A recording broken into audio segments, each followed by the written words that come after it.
Hey everybody, I'm Mr. Hartzler, and I want to talk to you about the slope of lines, but this is part 2. Check out part 1 if you missed anything or if any of this is confusing.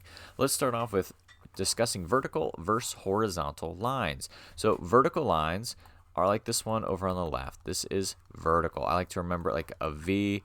All parts of that are pointing up or down. To the right, that one is horizontal. And I like to think about that one because like big H has a piece that is going horizontal. All right, and then the other part of that is our slope. So anytime we end up with a slope where there's a number on the top and a 0 on the bottom, that's going to be vertical, right? Because slope is also rise over run. And in this case, I'm rising, but I'm not running anywhere, right? I'm just going up. And then horizontal is when I end up with a rise of 0 and I'm running any number, really. It's could be infinitely many options there. So if I end up with a number over 0, it's vertical. Or if I end up with 0 over a number, it's horizontal. Because 0 divided by a number actually is going to give me a slope of 0. A number divided by 0 gets me an undefined or indeterminate number there, and I can't do that. So we write it like this. Next, finding the missing coordinate point. So in this case, with our example here, I'm going to be missing my x component. But this is true for all things. You just have to substitute stuff into the right place. So I know my slope is m equals y2 minus y1 over x2 minus x1. So a derivative of that formula, or in layman's terms, if I move stuff around there but not break any rules, I get the point slope form. You just have to ignore that this x and this y don't have anything there. You can treat them the same as if they had a 2. So I'm going to plug things into that point slope form.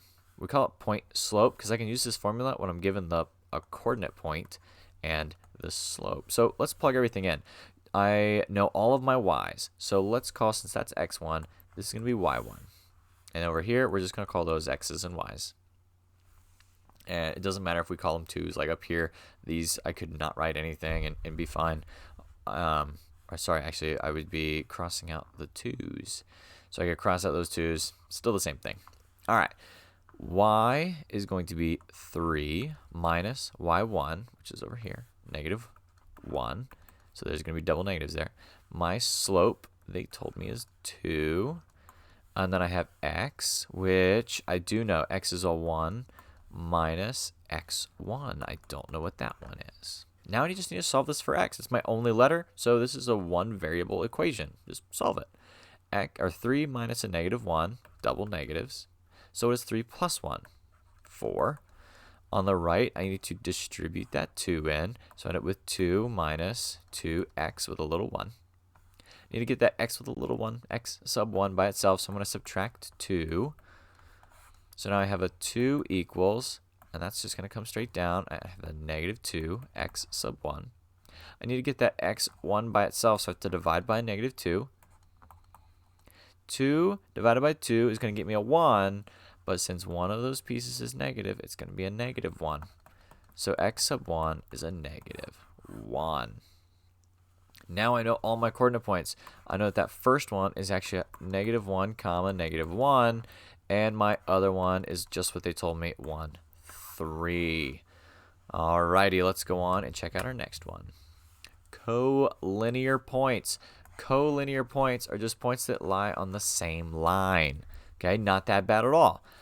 If you have access to a graphing tool, you can graph it. So this is a snip from Desmos. So that is spelled Desmos. Type that into any search engine you have and click on the free graphing calculator. It's amazing. And you'll notice that all of those points are on there. Okay, so you can check it by one, graphing your line that they give you, or by just typing in all of those equations or all of those coordinate points, and you literally type it in like 0, 9, because it's a list of things here, right?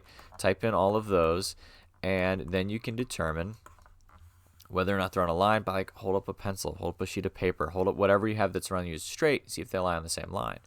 There is another way. It's a long way. If you don't want to hear it, quit this video, go off and do the problem, right? But if you don't have access to a graphing calculator, you actually have to find the slope between all of these things, between those two, these two, and then those two. So let's do just the 0 and 9 and -3 and 0 to, or we'll do a couple of these. Let us do 0 to 9 to -1 and 6 just to compare. So I'm going to take my whatever numbers are on the right, those are going to be my 2's. Okay, so this is x2 and y2. That's x1 and y1. So y2 minus y1 over x2 minus x1. 6 minus 9 gets me a -3. -1 minus 0 gets me a -1. All those together get me a +3. So again, that's this being x2, y2, and that was an x1, and that was a y1. Now, let's do the same thing, but I am going to swap some things out a little bit. So we're going to leave that just kind of for a second, just put it there. And then I'm going to do this coordinate point, treat this like x1 and y1, and this like x2 and y2. And I'm going to find the slope between these 2 points.